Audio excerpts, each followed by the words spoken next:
It's week 14 and the Saints are 5-7 after dropping a contest at home to the Detroit Lions. They are home for the next two games and seemingly have an opportunity against two teams that have struggled this year. The Panthers are up next. They have only won one game so far this year. So I don't really see a scenario where the Saints can drop this game. They've let this fan base down before, as we heard, a whole lot of boos in the Superdome. We are going to break it all down. Joining you now live on NewOrleans.Football, I'm Brooke Kirchhoff alongside Mike Triplett and Nick Underhill.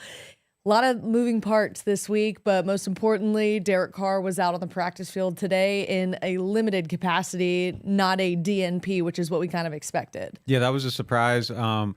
And yeah, look, we'll see how they do this weekend. The season could very quickly end up on life support. And if you're on life support, you probably don't have a lot of choices for your medical needs. But if you aren't on life support and you got to have choices for your medical needs, check out Toro Hospital and the LCMC Medical Network. They are our studio sponsor. Shout out to PJ's, our presenting sponsor. And if you need a new car, make sure you go check out my guy, Matt Bowers. Car dealerships all over the region, best prices, best customer care. And if you are a little bit tight, stressed out, your face ain't looking right, you need a massage, check out Woodhouse Day Spa. The best of the best. Yeah, they'll get you relaxed. The Saints probably got you tense right now. So we're probably going to get you a little more tense when we break all this down. But all of that after this ad break.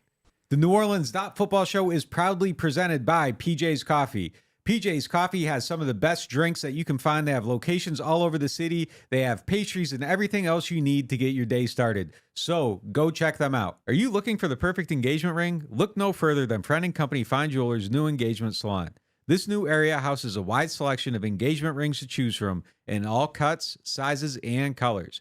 Their experienced staff offer 5-star customer care to help you find the perfect ring to express your love. Visit their new engagement salon today. Friend & Company Fine Jewelers, the perfect ring for the perfect moment and also for the perfect person. 7713 Maple Street between Adams and Burdett Street. 504-866-5433.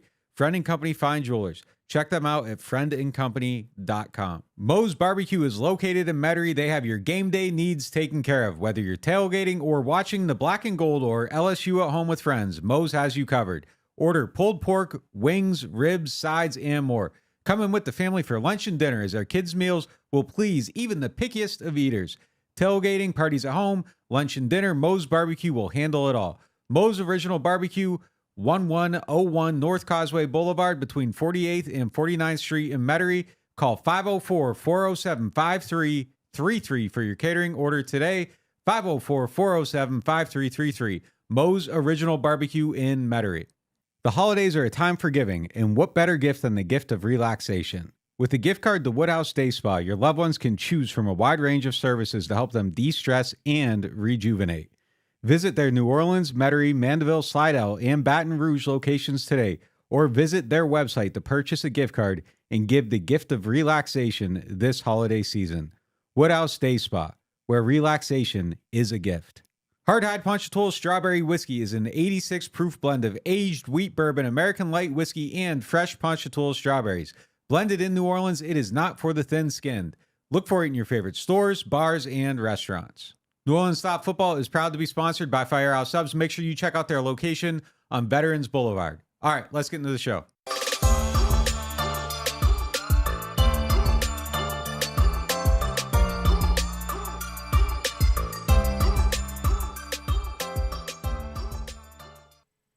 Let's get into our lead topic presented by Friend & Company Fine Jewelers. Friend & Company Fine Jewelers is home to a new engagement salon where they have a wide selection of engagement rings. They are also the official jewelers of the New Orleans Saints. And while you're there, ask them about their fleur-de-lis collection of earrings and necklace that you see here and that I have on now. They are specially priced for our NOF audience and a great gift with it being the holiday season. All right, let's get into the lead topic. Derek Carr is in concussion protocol. It seems like the injuries to his ribs and shoulder aren't as serious as expected after the Sunday game. We saw him doing routes on air, individual work, all of that looked fine. He even did like a little 40-yard dash today at practice. So it looks like he's mobile and athletic and moving around, but there's still a possibility that he might not clear concussion protocol by Sunday, given he's had another recent concussion. So we'll see what happens. But if he is down, Jameis Winston will get the start if Derek Carr is not able to go. And this is kind of a new situation for Jameis Winston this season because every time he's come in to play at quarterback, he's been coming in as games are in progress. And we haven't really seen Jameis Winston have a whole lot of success in these games that are in progress. It's kind of risk reward, up and down, interceptions, touchdowns, like the 2 touchdowns, the 2 interceptions in Minnesota. Then, of course, we saw the Green Bay game where they lost the lead and fell in that game. And then most recently when Derek Carr went down against the Detroit Lions. So I wonder now if Jameis Winston gets a full week of work, will he have better success with a full week and starting the game? Yeah, well, I mean, I was prepared to talk a lot about Jameis this week, and what we saw from Derek Carr makes it really promising. Almost seemed like Carr. more than 50% chance. I mean, I just don't know the science behind the concussions. I just know the stats. That's very few quarterbacks have come back and played 1 week after suffering a concussion. Now he's had 2 in 22 days. I have to think that makes the odds long, but seeing him participate in practice the way he did today, it very well could be Derek Carr. I completely agree with you. We've seen Jameis Winston in New Orleans for a few years now, and I think actually what we've seen on the field this year has unfortunately been some of the worst production for Jameis, and I think that's probably the reason why. Not only has he been coming into games, but the last 3 games he's entered, they've been down big. And so when you're down big, you take even more chances, and that's led to the interceptions and some of the kind of YOLO throws that we've seen. I don't think he played that way in Green Bay when he had the 17-point lead. That one, he played all right in that game. Blake Grupe missed a field goal. He could have come away with the win. But, yeah, I have to think a full week of preparation would make him look better. I think this opponent would make him look better. But then Derek Carr, it's not about how bad he wants it or how tough he is. It's a concussion. But I have to think Derek Carr doesn't want to give up the home game against Carolina either, because he doesn't want the 3-game losing streak to be on him and the win to be in Jameis's column. So I guarantee you Derek Carr wants to play in this game. Yeah, before I get into my thing, the 1-sentence answer on do you think Derek Carr plays based on what we saw today? I mean, he looked... concussion protocol is such a unique thing that he has to actually test out of it. Now, based on what I saw today, I would expect Derek Carr to be playing Sunday. I didn't see any restrictions. Yes, he was limited, but that's only because he is still in concussion protocol. And there's a lot of things that go into testing out of it. He has to take like the mental test. He's got to go through with trainers.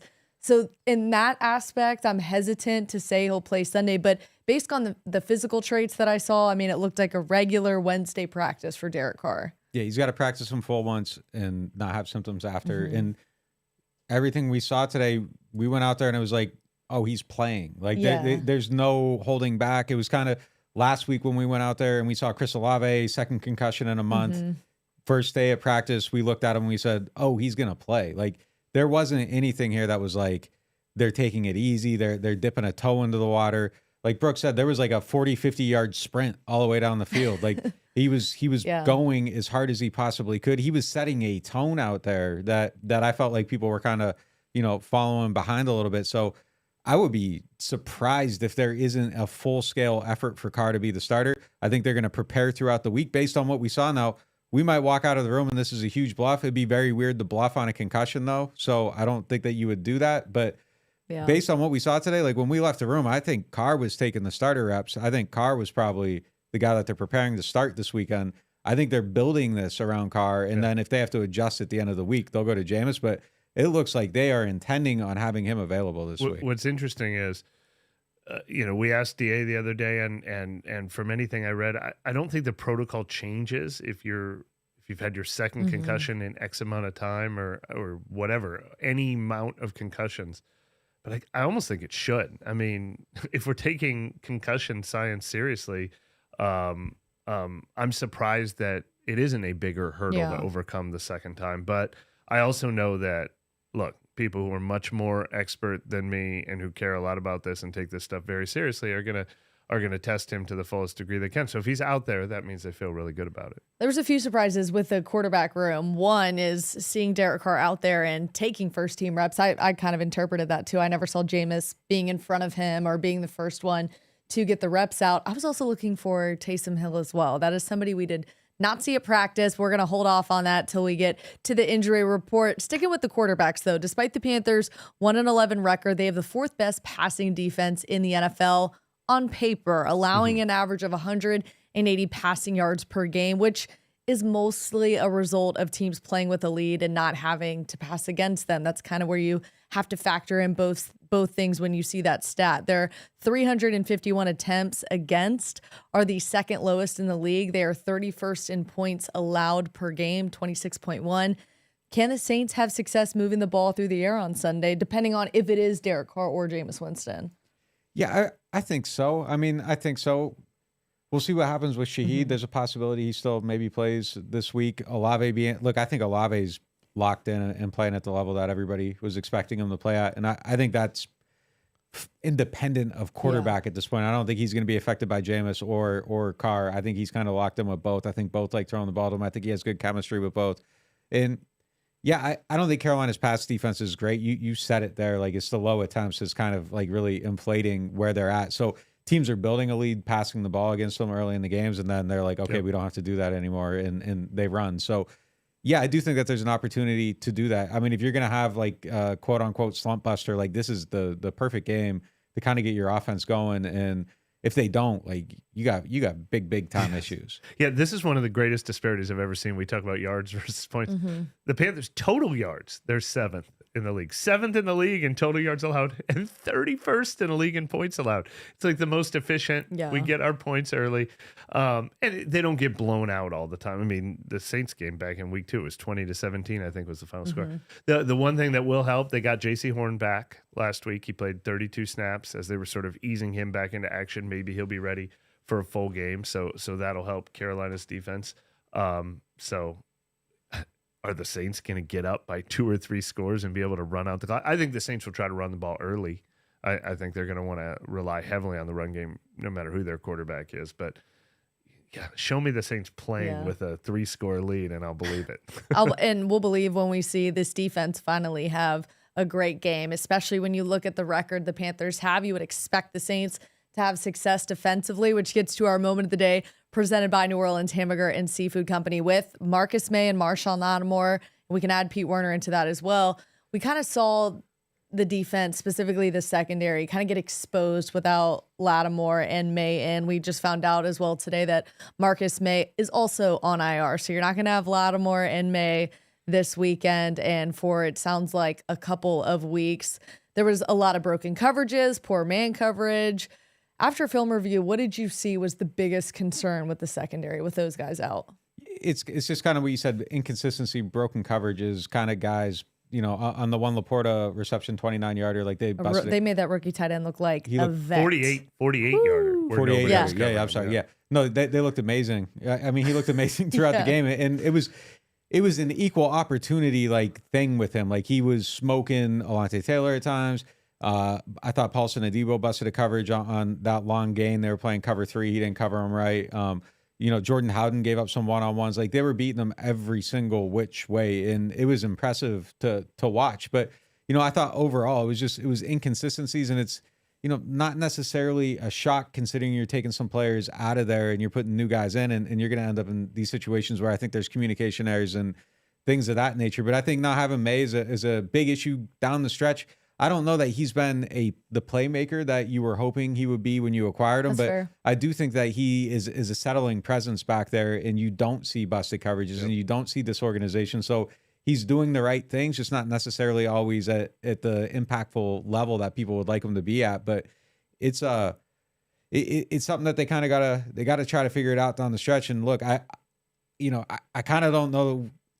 I would bet on not seeing Marshawn Lattimore again this season. That's where I would put my money on it. So we'll see where that goes. But I think you have to try to figure out how to win without him in May, probably for the rest of the season. Yeah, I think they just reached the too many guys were missing point. And Cam Jordan was limited to a first and second down role. We did our 3 up, 3 down podcast on the members only with Kevin. I just put defensive depth as one of my downs because, look, Nephi Sewell, he graded out well on Pro Football Focus as like their top defensive player, but I thought he got pushed out of some big plays that we noticed. Zach Bond missed that tackle on the touchdown pass to Amon-Ra St. Brown.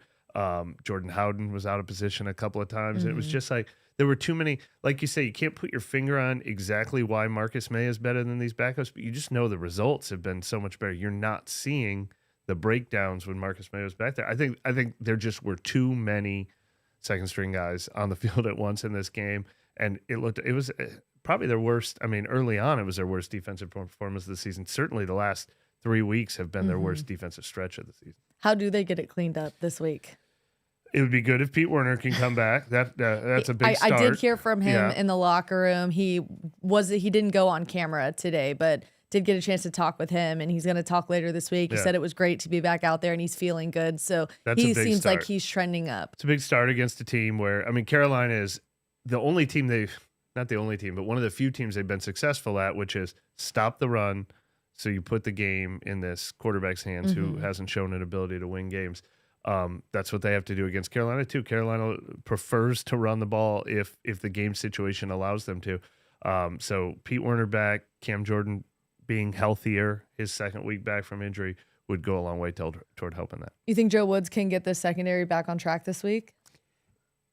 Maybe. I mean, look, I think it helps the teams that you're playing. I think these next two are good opportunities to try to get things back together and try to rebuild that and get it going and get everybody on the same page. I think there is a syncing that needs to take place here, though, because that is losing a significant piece of the puzzle with May. So, and look, Howden was in there. He was someone that they kind of backed off on. They went back to him, and then you kind of saw the inconsistencies again. So maybe it's a shift back to Lonnie Johnson now. That could help a little bit. But, you know, I do think that they have the coaching to settle it down. And it is the one thing out of all the things they've done this year is coach secondary well. And I just think it was just a level of attrition. You kind of reach a point where it breaks a little bit, but I do think that they have the people to put it back together. Yeah, I agree. All right. Who's going to be up, though? We've got a long injury report from today. Let's start with who did not practice. Isaiah Foskey with a quad. Cam Jordan did not practice today with an ankle. Taysom Hill did not practice today with a foot and a left hand injury. Marcus May, as we mentioned, is going on IR. Kendre Miller did not practice with an ankle injury. Malcolm Roach is going on IR after that knee injury. And Rashid Shaheed did not practice today because of a thigh. Now, there were a lot of guys who were limited. Derek Carr, one of those with a concussion, rib and right shoulder. As we mentioned, the rib and right shoulder is not seem to be as serious as expected. It's more of that he is in concussion protocol. 2 rest guys in Ryan Ramczyk and Jimmy Graham, but Juwan Johnson was limited with a quad. Eric McCoy limited with a shoulder. Andres Pete limited with a shoulder, and Pete Werner limited with a shoulder / oblique. We got room on that graphic. Shout out to B. It looks a great graphic. But there's still room, so they can get a little more banged up, and we're okay. I think we could have added 4 more people. So, but man, that thing is filled up, and it was crazy to see. It was. Hey, long. The positive, your kicker's full. Yeah, there you go. Your kicker, Blake Grupe, was back to full participation. What name on here screams the most concerning? To me, it's Taysom Hill. Yes. No doubt about it. No doubt about it. Yeah, no doubt about it. I seen him in the locker room, tried to chase it down and find out there wasn't. What was the vibe? The vibe was, we'll see, you know, so Great. yeah, we'll see. Great. Just what fans want to hear. But look, I mean, DA kind of answered it, and the way he answered it made it sound kind of serious, you know. He's just kind of like, we're going to evaluate it throughout the week, but he didn't like sugarcoat it or anything. Like his tone kind of sounded like might be something to keep an eye on. So I think that's a big deal this week. If you don't have him, and you know, I think it makes your offense, regardless of quarterback, makes your offense a lot more predictable, a lot less creative. And then if you are on Jameis and he is the starter and you don't have Taysom, I think that makes life a lot harder for Jameis Winston. If Derek Carr and Taysom Hill both aren't in this game, Jake Hayner's QB2 and the only QB2. Yeah, but I mean, one thing they've done well on offense, I think, is finally remember that Taysom Hill's good at running the football, and they've been using him a lot more in recent weeks. And you take that out of the run game, I guess maybe it revives Jamal Williams, whatever your plan was for him that you've scrapped this season, but. No, that's a big negative. Well, that long injury report to me says it's just going to be that much harder for the Saints to get back in the win column. They're on a 3-game losing streak. And look, losing is going to test a team's demeanor. I want to get into the booing that happened Sunday that was specifically aimed at Derek Carr anytime he came onto the field. And then they cheered for Taysom Hill. That's got to mess with a quarterback's psyche. Michael Thomas fired off some criticizing tweets. not just at Derek Carr, but just in general as well. He ended up deleting his Twitter. Post-game locker room was really, really eye-opening. Some of the things that we heard criticizing the coaching. And then, of course, seeing Tyrann Mathieu just be kind of broken and upset that his own hometown and fan base had kind of gone against him and sold tickets, and it was majority Lions. He had to hear the Lions chants the majority of the game. My question to you guys is, how on earth do you get this team ready now for a game against the Panthers that is a must-need win? Like, what has to happen for the reset to happen this week? It's tough to answer that. It really is. That atmosphere was crazy. Mm-hmm. It was crazy. The one thing, and look, I've been more critical of Carr than anyone. You can go read the story I wrote last week. I mean, there is no one in the Carr family is going to be sending me a Christmas card or anything like that. So I'm saying this with like that down, but the way he responded to that atmosphere in the second half, 15 to 15, it was impressive. It was impressive. A lot of people would have broke under that. A lot of people could have went, especially the way the game started. Like, he started out bad. The whole stadium turns on him, and he turned it around. He went 15 to 15. I was impressed with how he played down the stretch in that game. I mean, credit where credit is due. I think there were things early on that he did pretty poorly. But I mean, it just is what it is. So I think if he plays, he has to stay on that track. He has to be that guy. I think you got to just keep doing all the stuff that you did after going down 21-0. He has to be locked in. You got to keep being effective in the red zone. You got to run the ball well in the red zone. Not having Taysom, I think, is a big issue with that aspect of it. But like, to stay on track, like, you just got to be consistent. And it's the starts to these games. Like, the way they're starting these games is crazy. And I thought it was pretty revealing that Colin Saunders had his comment about like the scouting and the preparation in those moments. So just make sure everybody's prepared. They're ready to go. You come into the game, you're locked in, and you do all that stuff. So no slow starts, and, kind of just what we saw the rest of the way in that game. You're right about Carr, but it's the whole team. The whole team did that. Like, how do you, like, your question about how do you come back from seeing the fans turn on you the way they did? We watched them do it in front of us. And look, nobody here is celebrating moral victories, but I mean, that kind of did show us something about this team that, I mean, that was the time to go ahead and lose a game by 50 points and just say that, this is too hard to overcome. I agree. Obviously, we've heard Colin Saunders. We've heard Dennis Allen himself say that they're not doing a good job against the 15-play script, but there's an energy factor to this too. And I always say that, like, I think that's one of those things that people see poor results and think they see poor energy, but I think we saw poor energy. The one play that blew me away from going back and looking at the tape was the 25-yard touchdown pass to Amon-Ra St. Brown. First of all, Zach Bond was the one covering him because of the way, he came out of the slot or whatever.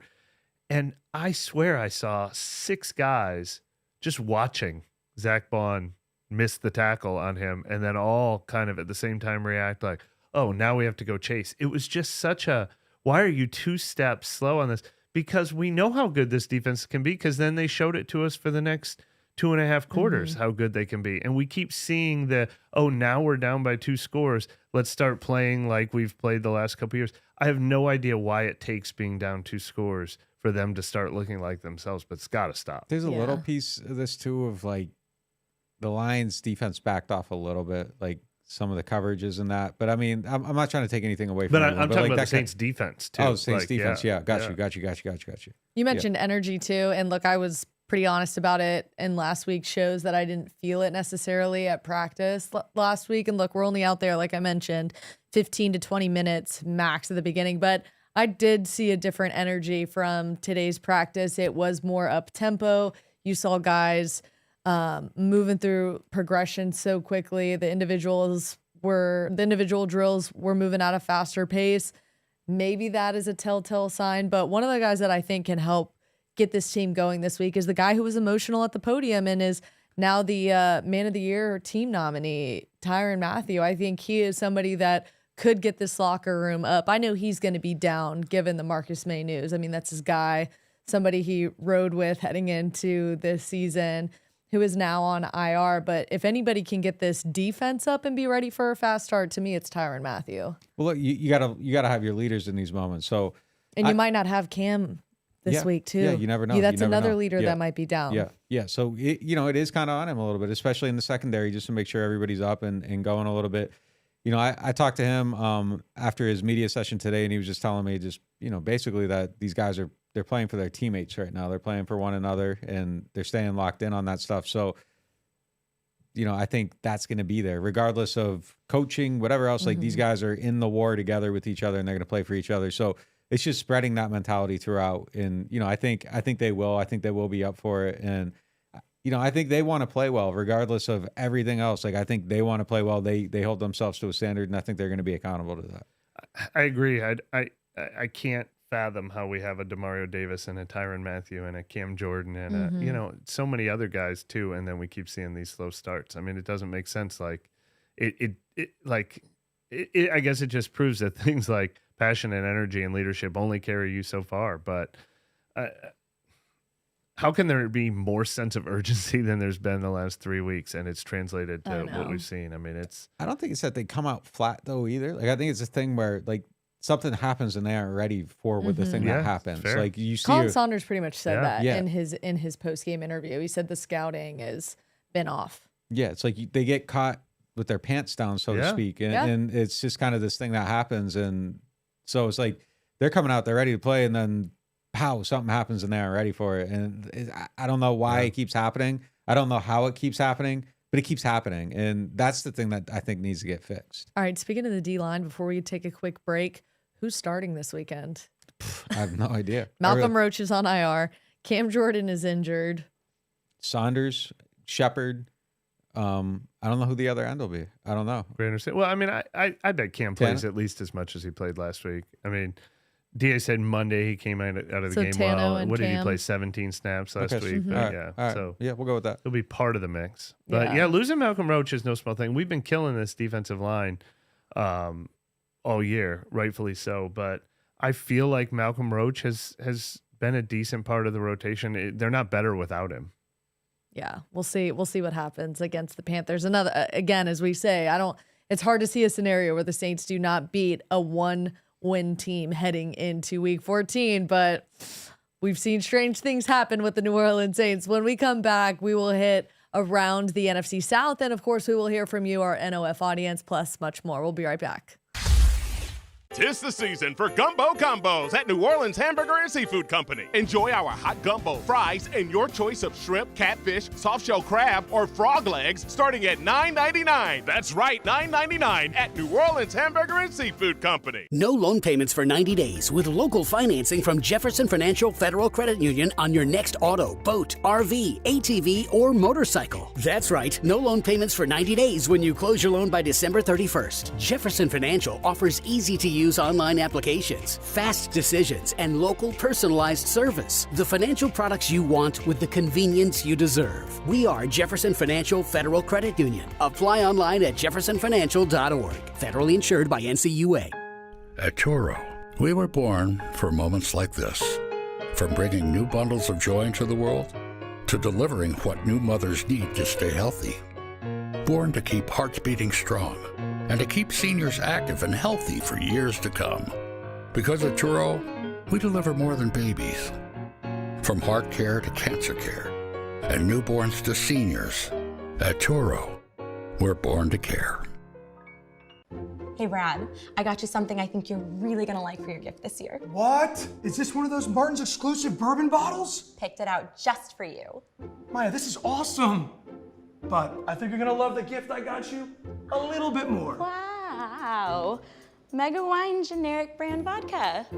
Brad, you shouldn't have. Don't mention it. No, Brad, you shouldn't have. Look, small batch, smooth, soft spice.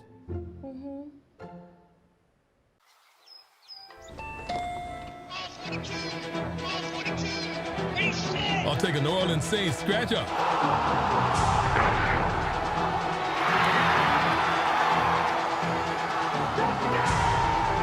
Play New Orleans Saints from the lottery. Just scratch, fold, and punch your way to winnings. Punch your ticket with New Orleans Saints. Win up to $100,000. Enter our second chance drawings, giving you a season to smile. Welcome back to the Turo Hospital Studio. Time now for our money segment presented by Jefferson Financial Federal Credit Union. The Saints defense should be money this week, despite some of the injuries. This is one of the more depleted offenses in the NFL, the Panthers. They're averaging 15.9 points per game, 5-game losing streak. How can the Saints be money this week? By being better than they were last week. It's just, they got to start fast. They got to start fast. Yeah. You got to get some pass rush going. You know, I just think that there's a lot of like numbers here and a lot of symptoms that have been like hidden by kind of keeping some points off the board, but there aren't a lot of things that like they're doing great in the front. So you got to get better at some of those things. Against this team, at least just don't have broken coverages, don't get off to a slow start. I think if you can just manage those two things this week, I think the rest of it can take care of itself. You can be spotty in run defense. You can be spotty in the secondary. Just don't bust coverages and come out of the game swinging. Out of the gate swinging. Yeah, if we want to boil it down to one thing, how about play with a lead? When's the last time they did that? There's so many good things that can come from playing with a lead, like turnovers, the opposing quarterback having to throw, maybe getting pressure on him, especially Bryce Young of all quarterbacks. I'd love to see that. That's my bold key to the game. Play with a lead. It sounds like it would be easy this week. We'll see what happens. And we will get into much more of that too in our matchups show on Friday. But time now for Martin's question of the day.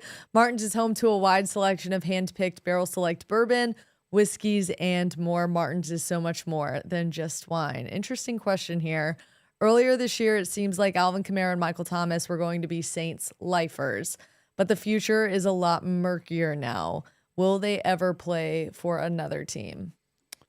Yeah, I mean, I think it's definitely possible on both of them. I mean, Alvin's contract's getting to a point. I think he's got one more year where he's probably definitely with the team, and then after that, it's up in the air. Mike's a free agent, and he's going to evaluate his options. You know, I think that Mike probably would like to be here and would like to have things get figured out. But, you know, if I were Mike Thomas, I'd want to play with the quarterback that's, you know, going to get me the ball when I'm open and be able to throw slants and be able to take advantage of all the things that I do well. And they don't do that stuff here. And, you know, if I were him, I'd be looking at my age and where I'm at in my career and kind of be thinking about how can I get the most out of what I got, you know, still left. And you know, I would think someone like him, the way he thinks, I think that there's probably a very, very strong desire to just kind of prove everybody wrong. And I think that he's played well enough that we saw it at the end of camp. We see it practice, saw it in glimmers this season that, you know, I think he's a lot better than what his numbers were when he got injured. And we're probably going to see him on the field again, and he's going to, you know, probably reestablish that. But if I were him, I would want to play with the quarterback that kind of fits my style a little bit more.